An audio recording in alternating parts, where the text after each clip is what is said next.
नमस्कार. नमस्कार. आपल्या डेअरीवरती तुम्ही आला आता 2-3 दिवस झाला आपल्या इथे राहिला तुम्ही. होय आता एक म्हैस खरेदी केला. होय. तर म्हशीचा आपल्या रिझल्ट कसा वाटला? तुम्ही ह्याच्या अगोदर किती म्हशी नेला असेल? आता ही चौथी म्हैस आहे. चौथी. रिझल्ट चांगला आहे. तुम्ही कुठून आला? तुमचं गाव नाव? माधव भास्कर जोशी, वेळणेश्वर, वेदवाडी. वेदवाडी. होय. जिल्हा कुठला? रत्नागिरी. रत्नागिरी. होय.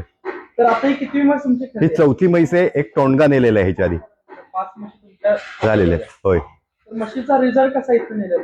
अतिशय चांगला आहे. तर तुम्ही या म्हशीचं किती टाइम दूध चेक केला? 4 वेळा चेक केलं. होय. तुम्हाला किती लिटर दूध चेक केलं?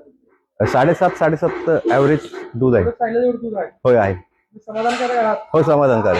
तर आपल्या भागातल्या शेतकऱ्यांना तुम्ही काय सल्ला देऊ शकता?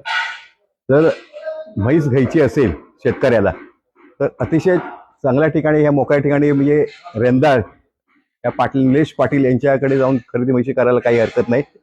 विश्वासाने म्हशी देतील यात खात्री आहे. सर, आता लांबून आलेल्या शेतकऱ्यांनी तर राहण्याची जेवणाची सोय आहे का? हो, जकास उत्तम झाली सोय. मागेही तशी झाली, आजही तशीच आहे सोय. त्यात काही प्रश्न नाही. आता रत्नागिरीहून हे साहेब आलेलं होतं आपल्याकडून की आता दुसऱ्या क्वालिटी म्हैस खरेदी केलेली आहे. तर जवळपास आता 15 लिटर दूध चालू आहे. दूध काढलंय आपण. अशाच क्वालिटीच्या ब्रीडच्या म्हशी आपल्याकडे उपलब्ध असतात.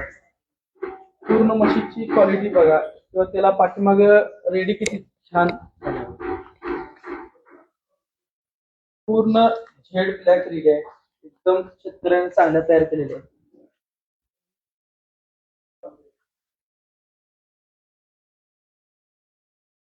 तर वय वर्ष जवळपास 60 प्लस आहे मामांचं.